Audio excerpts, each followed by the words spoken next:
Hey there, everyone. Great to see you this week. We are in week number 6. There's only 2 more weeks after this. We're getting close to the end of the First Timothy series. I hope that you've enjoyed it. I hope you've been challenged by it. I've been challenged by it. And I hope that you guys have had some tremendous conversations together. And at the very least, I hope that this has happened, that it has stoked this fire in your gut to really dig into God's Word and to grow in gospel fluency. This is one of my big hopes for you, for everyone in our church, that we would be able to identify what is the content of the gospel, that we'd be able to trace out and really understand all the implications of the gospel, how it impacts every aspect of life, and that we would happily apply the motivation of the gospel, which foremost of which is love for Jesus and love for each other. Now, before I dig into what you're going to talk about in this week's discussion, I want to make just a quick announcement. We have shared a couple of documents in our weekly update. It's on our website, resources, statement from the Elder Board, along with some frequently asked questions. I hope that you'll take advantage of those things. Begin just to kind of take your time and work your way through them. We really hope that that's helpful to you. Now, what you're going to read in the FAQ document, it doesn't cover everything that can be said, and it certainly doesn't cover everything that probably should be said. We're going to have a couple of church family meetings.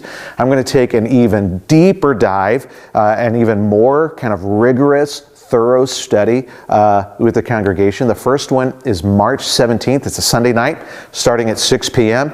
It's going to focus primarily on some of our church's governing documents and an Old Testament perspective on men and women in leadership. And that's going to have a Q&A, and I'll answer every single question that's asked. Our elders will be there, and they'll also be able to respond to questions as well. And then there's going to be another one on April 21st. And on that night, we're going to look primarily at a New Testament overview of men and women in leadership. And that one also will have Q&As, and we will answer every single question that's asked. So mark your calendars for that. March 17th, April 21st. Both of them will be Sunday nights starting at 6 p.m. You'll also notice, if you go on our webpage, that we've listed a number of resources. And some people have asked this question: why is it more weighted towards all the resources are about an unrestricted view of women in leadership instead of a more maybe complementarian case or a balanced view between restriction and unrestriction? That's a great question, and that's an understandable desire. This is what we believe our purpose is. This is what we're trying to provide for our congregation, a foundation for understanding what it is that led us to affirm this practice, a biblical foundation and understanding for our view on men and women and leadership. And so we're trying to present a positive case for why women should not be restricted in leadership. Of course, people can disagree. Of course, people are allowed to see it differently. But the purpose we're trying to fulfill is to share with you all resources that provide a foundation for why we made that decision. So I hope that you'll take advantage of that.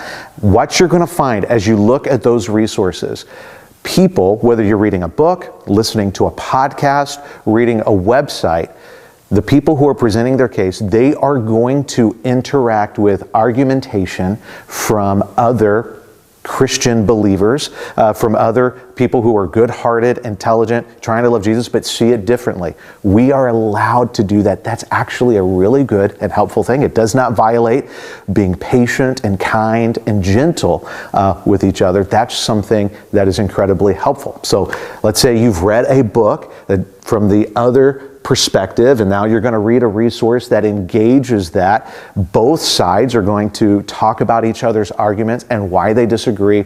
There is a beautiful and Jesus-honoring way, patient, kind, loving way to do that.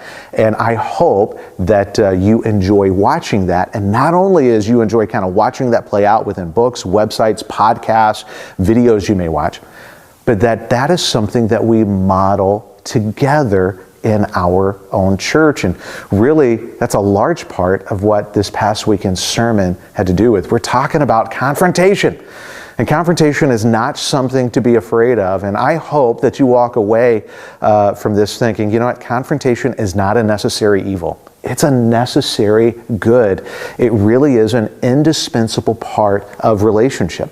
Now, there's certainly a way that we can do it wrong and hurtful and in harmful ways, but in the way of Jesus, confrontation should bring us together and help us to stay aligned not only with each other, but also with Jesus and His purpose in our lives and His purpose in the world. So I really want to encourage you to lean in and talk about confrontation. What are the things that cause you to shy away from confrontation and kind of to run away from it?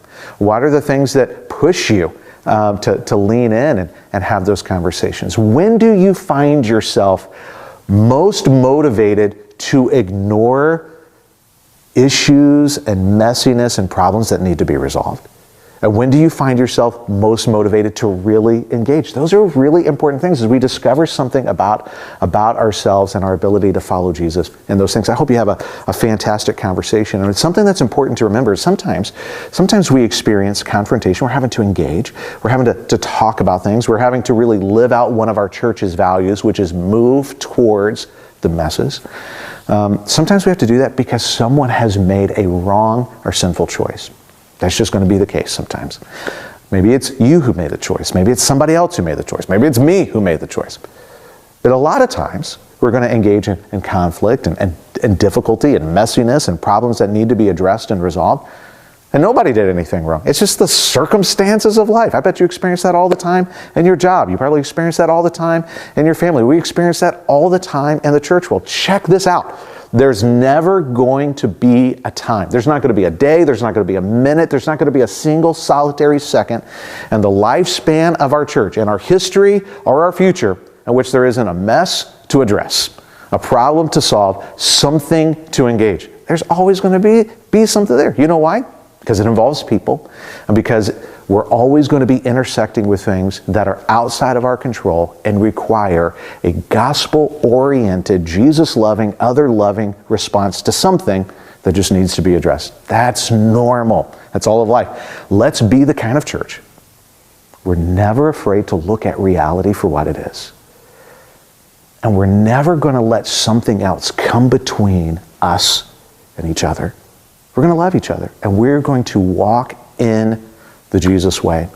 And I hope you were inspired by the story of Fabiola and what has resulted from her willingness to live out the gospel, which really is built on churches leaning into messes. We can't say that it's because of the church at Ephesus that Fabiola eventually did what she did, but it's because of churches like the one in Ephesus and many others leaning into a real dilemma that was facing their church, choosing to get it right, choosing to apply the gospel, choosing to live with wisdom.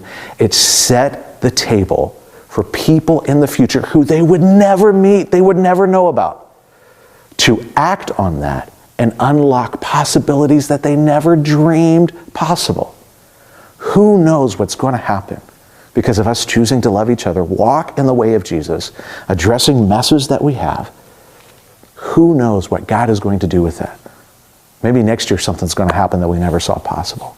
Maybe 40 years from now, somebody's going to respond to the gospel, and things that we did today kind of set the table for that, and God's going to use it. And we're not going to know about it until we're in heaven. That inspires me.